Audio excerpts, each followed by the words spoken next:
No, so far we're waiting for tomorrow as well, the last training session to understand whether we have one or two available from last week. Yeah, of those ones, Kai Havertz, Ben White and Max Dowman didn't make the North London derby. Are you hopeful some or all of them can be there? Yeah, we are hopeful. Max will play some minutes tonight with under 21s. Kai will train tomorrow, and Ben, let's see. Champions League draw has been made, I'm sure you're aware, by Leverkusen next. Are you pleased with that draw, and do you see this potentially as a big opportunity for this club to do something that they've not done before and go all the way? Well, we are very excited to play the next round. We have earned the right to be in a strong position, what we've done in the group stage, and that's it. And now we need to start to analyse them and find ways to be better than them to try to go through the tie. Mikel, can you compare the mood and how you've been in the days following Wolves and the days following Tottenham Hotspur? Not too high, not too low. I try to be as stable as possible. Try to have perspectives always about what a result or a performance brings outside or within the group, and I always try to be positive about it. When you say you try to stay like that, is that something that you've developed consciously over the years that you've been here? Yeah, something that I need. If not, it becomes insane. I mean, if you are like this every single day, I'm happy and sad like this, you cannot be like this. You cannot give your best with that. Obviously, you have to be very critical with yourself, very analytical with what we do, and try to be always as good as we possibly can. I want to ask you about Victor Gyökeres. 8 goals in his last 12.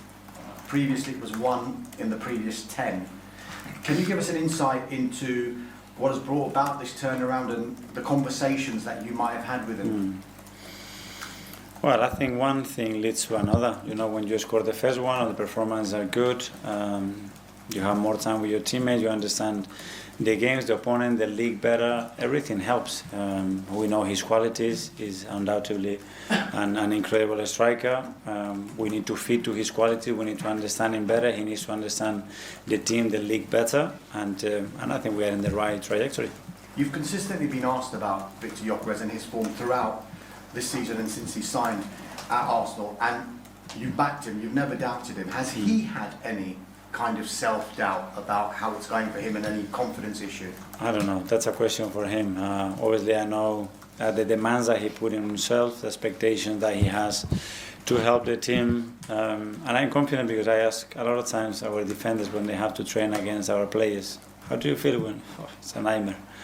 And that's a really good way to understand the quality of a player or how it is to defend him. Final one from me, Mikel. It's 7 wins and 3 draws in your last 10 against Chelsea, which looks like an extraordinary record given the 2 teams that we're talking about here. Is there anything we've got a psychological advantage? Does that exist when you're playing a team and you're getting good results against them?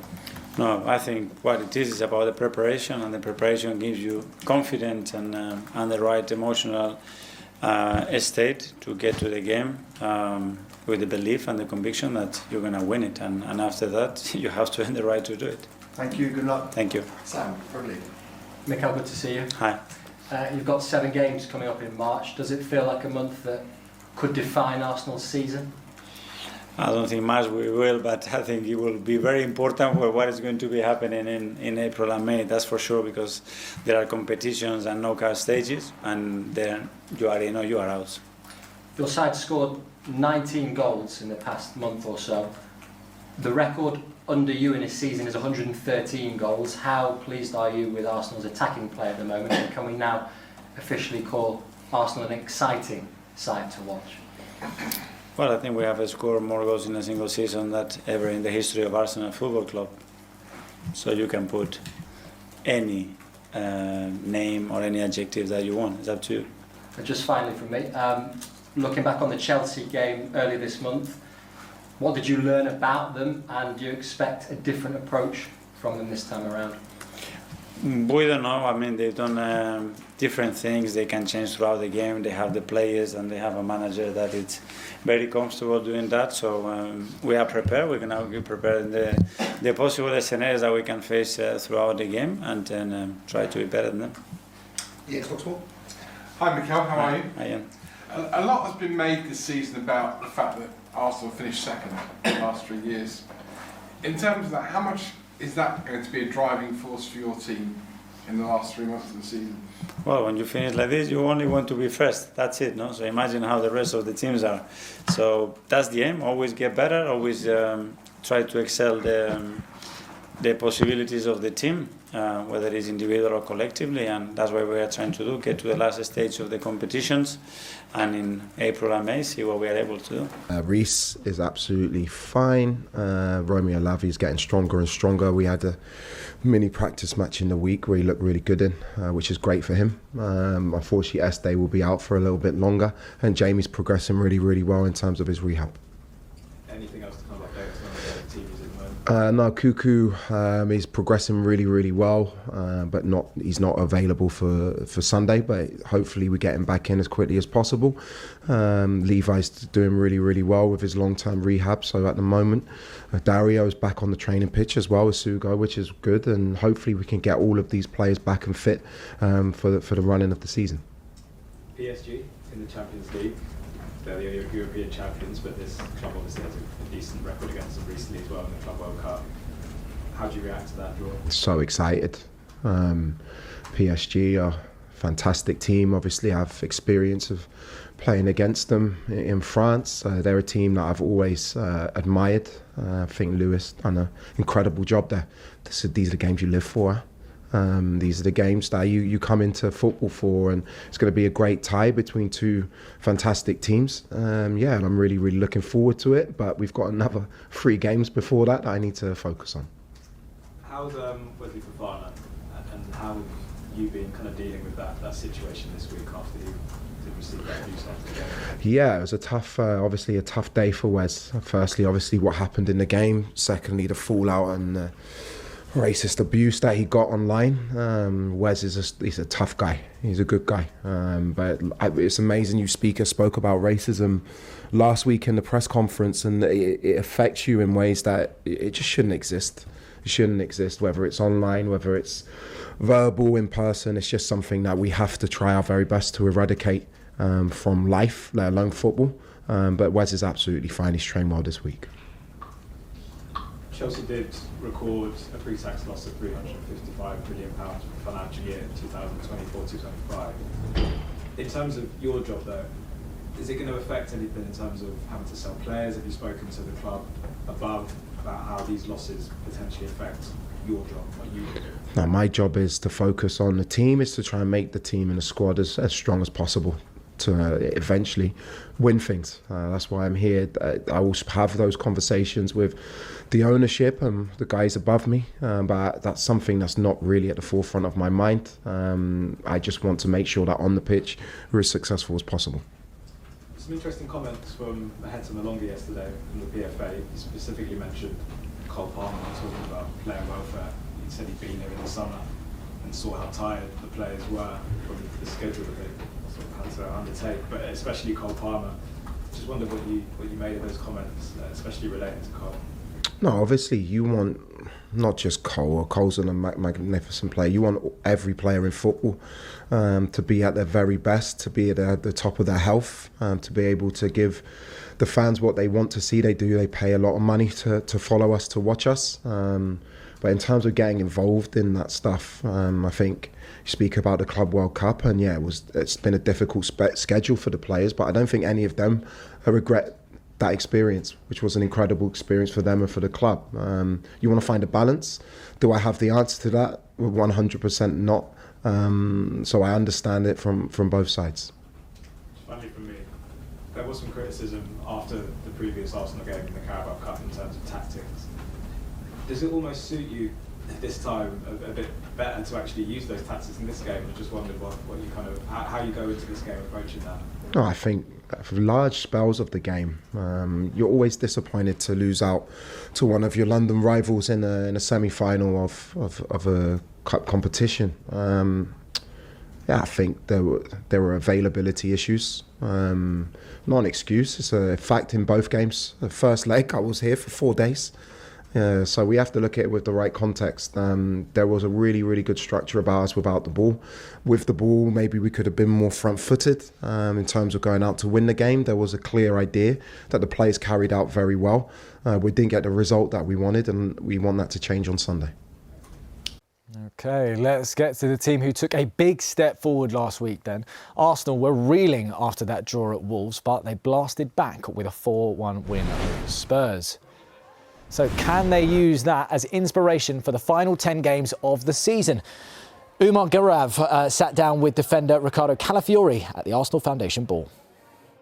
How important is it that you have events like this here at Arsenal? Yeah, obviously it's always nice to have this kind of contacts with all these people that work so like they're cheering for us at the end, and they are Arsenal fans, but they also do this kind of things which are really amazing, to be honest, and yeah, it's such a pleasure. And let's talk about on the pitch, of course. Yeah. Big game for you last weekend to get that win over Spurs. What did that feel like? How important was that for the team? I mean, first of all, it's a North London derby, so it's already a big game, and also we knew that we needed a good performance, not just a good win, and I think we've done it. So amazing feeling after the weekend. Yeah, because obviously, as you kind of alluded to there, that was off the back of the draw with Wolves, which I know must have been really tough for you to take. How did you, as a squad, come together and really rally after that and go out and have a performance like you did against Spurs? Yeah, obviously the first reactions after the game, we were frustrated, we were a bit disappointed as well to ourselves. But yeah, I think we also needed a little bit this kind of moments, and we had the discussion all together, only players and staff, everyone. And at the end, we raised the energy again and we proved it on the pitch. Now, another big game this weekend up against Chelsea. You've played them a few times already this season. Of course, got past them in the Cup. How are you feeling about this one? Yeah, as you mentioned, it's another big test for us, and it's another big game. Honestly, I think since you're a kid, you want to play this kind of game, so you must be happy to have this opportunity to play each week big games like that. So we're just looking forward to play against Chelsea again. Mikel Arteta, of course, such a key figure in everything that Arsenal achieve. What's it been like for you working with him at the club? I said so many times, it's a pleasure. Obviously, he's really demanding guy, and but I like it. It's always better when your coach is asking you things in a good way, in a bad way. But it's always nice to learn, and it's crazy how much effort he puts every time, every day, and especially like for me, I can speak about me. He wants me to improve as much as I can, and it's really the right guy to do this. What would it mean to lift a trophy, win the Premier League at the end of the season? Yeah, it's what we all want, obviously, and it's still a long way. Looks short, but still it's a long way, and we got everything we need to win everything. So yeah. Speaking about winning everything, that word, the quadruple, has been thrown around a lot. Step by step. First of all, let's see. I think the first trophy that we can win is the Carabao Cup, and then we go after that. Well, I think it's all fair to say, no offence to you, chaps, but none of us on this sofa could look as suave as that during any form of it. I mean, that was the suavest interview I think I've ever seen. Umar, thank you so much for that. Sid, I'll start with you. I mean, that game against Tottenham, it's a big North London derby. There was a lot of pressure there. The noise was, I was there, the noise was incredible. But do you really think Arsenal proved anything in that game? For me, they proved that they've got their mentality. We've seen it in previous seasons where games like that they've let slip at crucial times in the season as well, which is where they're being tested now. They've obviously had a bit of a blip, had a bit of a bad run, dropped points against Wolves. Everyone's sort of saying this is the moment. A lot of noise from outside. They know what they've got in the dressing room. They know the culture, the environment, what the manager has brought to them. But I think they've proved again to me, and I've said it throughout this season, that they've got that steel, that bit of sort of grit and determination that when it's needed, and every team's going to have a bit, every team's done it that's won a league title, that they're there, they'll be stood up. In hindsight, Spurs really poor on the day. Yeah. Really, really poor. But you've got to play what's in front of you. The players stood up, the big players played, they turned up, they scored the goals. And for me, that's been that missing ingredient over previous seasons, was just that real mental stillness that just got them through the game. Yeah, I mean, one player that's seemingly coming through at the right time in front of goal, Victor Gyökeres. I mean, do you think he's turned a corner, Jules? And if so, is he still needing to do it against those top 6 sides? Yeah, probably. And I think Sunday's another big test for him. Since the start of 2026, he's been outstanding, really good form in all competitions. I think this was by far his best game, but if you think this kind of ball, for example, he rarely gets that much time and that kind of service either from anybody else. It felt like Arsenal played on his strength. It was helped by the fact that Spurs, as we said, were so poor, not just defensively, but all over the place. But that ball as well, the run is good. These are more the goals that we're exactly. We as fans, you're looking at and you're seeing a player coming into the Premier League and you go, oh, these are the highlights that we saw from Sporting. But he was always going to need time to adapt. The move from the Portuguese league to the Premier League is such a massive step up in terms of. I often say, we talked about it together, in Portugal maybe you've got a second to take your first touch and then hit the ball, right? Yeah. In here it's half that, if you're lucky, because then a defender, even from not a top team, will come and block your shot, or the keeper will come out quicker. So that needs a bit of time to adapt, because yes, you can be in the same position, but it's not the same intensity, it's not the same rhythm at all than what he's been used to in Portugal. Yeah, I want to come to you on this one as well, because I thought it was really interesting hearing Mikel Arteta talk about this after the game. They were talking about Eze, and Mikel kind of hinted at he's worked out what he needs to do to get the best out of Eberechi Eze. I mean, what is that for you, do you think? Yeah, he said understanding me better now, and I think sometimes you will understand a player better, or realise what maybe the strengths are in certain situations, and for Eze, who probably has been a bit frustrated because since the hat-trick that he scored in the reverse fixture, there was not much from him really to play on, not many starts either. And I think Arteta probably wanted to see him in a different environment, away from home like this, a slightly different role as well than the one he played in the reverse fixture, for example, in terms that he was closer to Gyökeres and between the back three of Spurs and their midfield four, really. And I think that probably suits him better. But again, this doesn't come just like this when you make a big move from Palace to a club like Arsenal. He's had to learn the hard way as well. The mistake, or I say the switching off against Aston Villa that led to the goal. Yeah. Obviously being dropped then for games, it's one of them ones where you sort of not doubt yourself, but you ask questions about yourself, and then you go, right, well, for me to get in, it's all about being defensively switched on. We know attacking-wise what he's got, especially when he gets in them pockets and he can create goals and score goals. And luckily, even when he dropped really deep against Man City, from that, and put a lovely ball in for the equaliser. But he knows now defensively he has to be on it as well. Yeah, it's a weird question to ask, this one, because I feel like I don't want you to make a prediction, but I want to say, like, Sid, I'll start with you as a player. Which dressing room would you rather be in during this title race? So I'm just talking about which dressing room would you rather be? Would you rather be at Arsenal or City? Well, in terms of current standings, I would always be in the dressing rooms that's got the points. You're top of the table. You've got the points. When I was at Chelsea and we was chasing Manchester United, that was first spot. It feels different. You've got the hunger, you've got the desire to get there, but you've got more pressure. There's a lot of pressure when you are top of the pile, but you always want points in the bag. You never want the games in hand, or you don't want to look at fixtures going, that's winnable, that could be tough. Yeah. Have the points there, do what you do, and then the title's yours. Yeah, okay. Well, Arsenal's title rival City head to Ellen Road to face Leeds in the Saturday night football. And the stats suggest we could be in for a twist in the title race. Take a look at this. It's all because in league and playoff games that have kicked off after 5 o'clock at Ellen Road, Leeds are unbeaten in 25 matches. They've won 20 and drawn 5. And here is what Pep Guardiola had to say earlier. Ellen Road is Ellen Road, and Daniel made the last results, going Stamford Bridge or Villa Park and got results, and they have even the plus that his own crowd. But we are ready to do this challenge again. Ellen Road, seemingly under the lights, tough place to go. But I want to say, but genuinely though, is a night kickoff away from home, is it harder, and why? I always found night games a bit more difficult because just the preparation for me. Whether you're for the away team, you're in a hotel, you're waiting. I was going to say, what's that like? What is that preparation? It's hard, yeah. I mean, it's the same routine every time. You know, whether it's a 5:30 game or an 8 o'clock game, you're in the hotel. There's a lot of waiting around. There's a lot of time to yourself. There's a lot of thinking.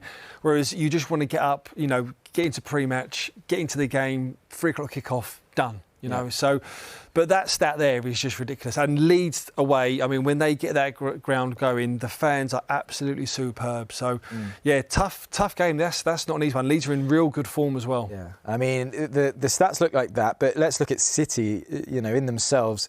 Julian, did this version of City, I say that because they've had a bit of a rebuild, obviously. Yeah. Does this version of City, do they have that title-winning quality for you? Oh yeah, I mean, yeah, they won 4 of the last 5 titles anyway, so they have that. The game at Liverpool really, and the way they turned that around in the last 10 minutes, I think is massive for them.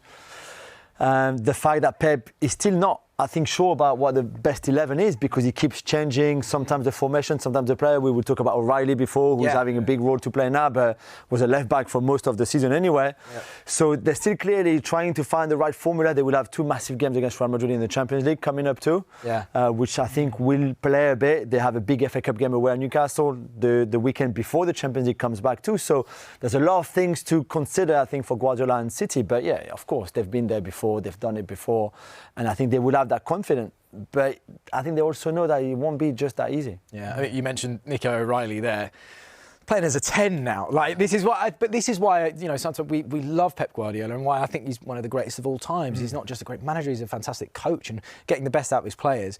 Nico in that 10 role, getting the goals at the weekend, he's pushing Foden out the side. I mean, do you think he could carry on that pace there? So that's the position that he played at the academy when he was younger. To be fair, they moved him to left back to have a bit more control in possession and that kind of stuff. But he brings balance too in that midfield, and he's got such a big activity, more than Foden and Cherki, for example, who are the 2 really right now who are making, you know, space for him, and O'Reilly is starting ahead of them. Those late runs in the box, he can do that. Defensively, he will be obviously more switched on than Cherki and Foden, you would think, because again, I think the games he had at left back would help him for that.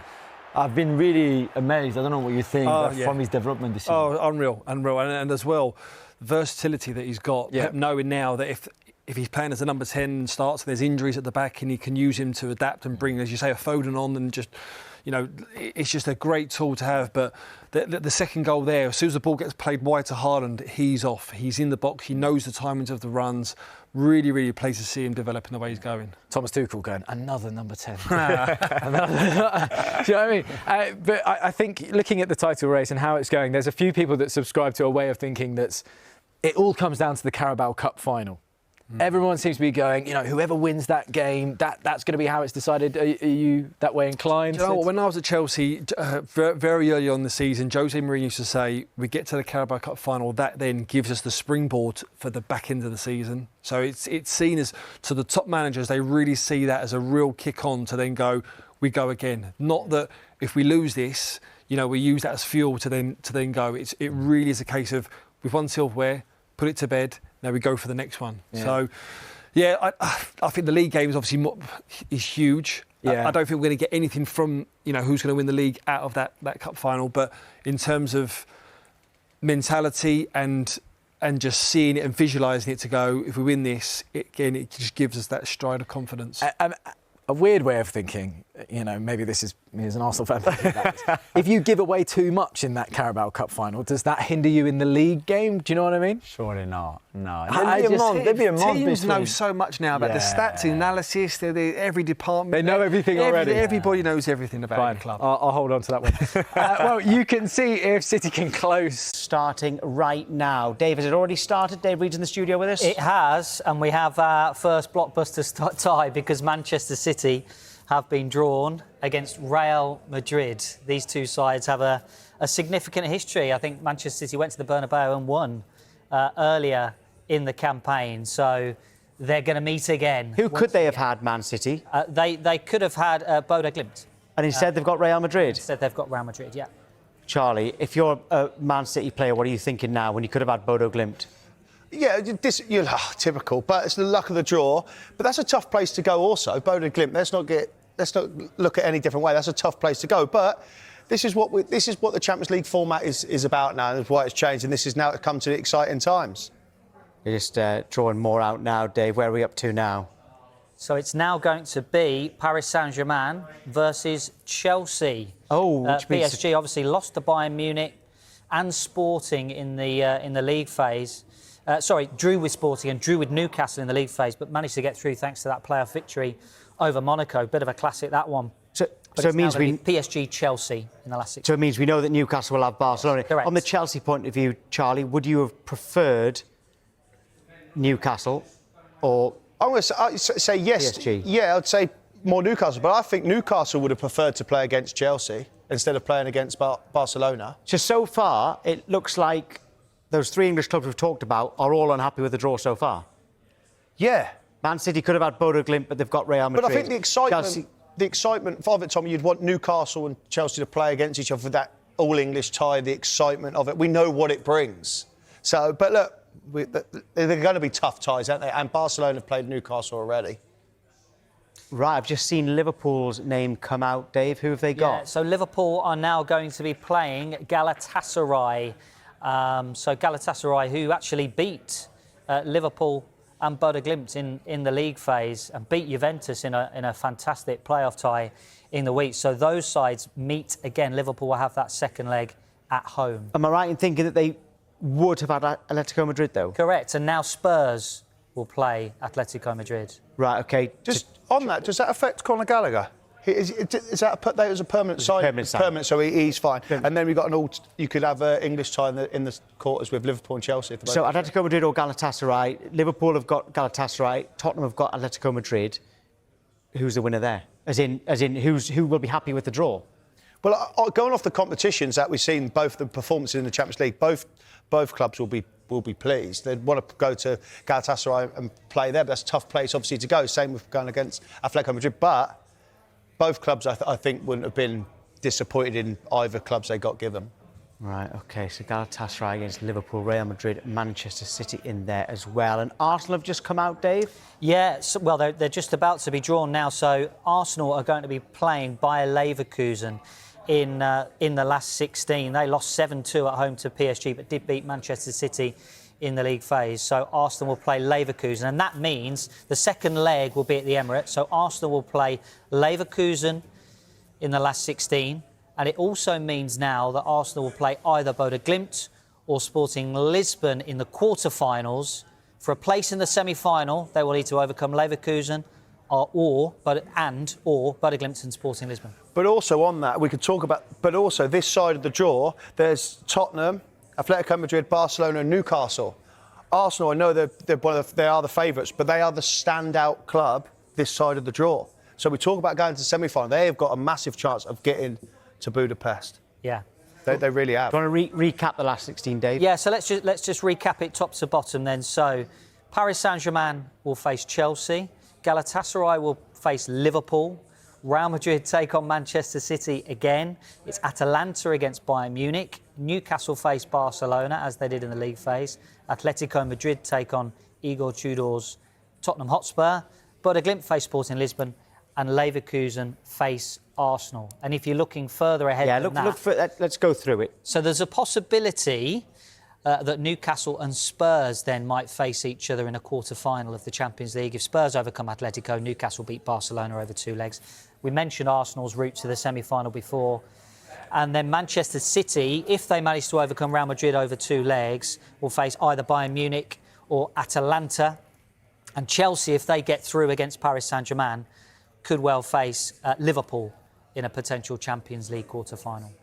That completes the draw for the Champions League last 16. There you can see the route to the final there. Now that last 16 draw has been done. So you've got Chelsea against Paris Saint-Germain, Liverpool have got Galatasaray, Manchester City, Real Madrid, the first tie that came out there as well. Newcastle have got Barcelona. It could have been Chelsea, but instead it's Barcelona.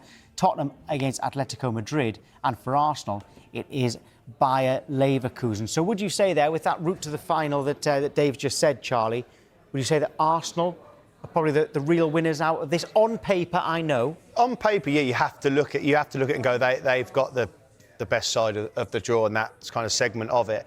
That just builds more pressure on and expectations. And what is the bigger thing for Arsenal? I know we're talking Champions League here, but what is the biggest thing, the ultimate thing? For me, it's winning the Premier League. But now this adds even more spice to it because your expectation is now on Arsenal is to get to the very last stage of the Champions League.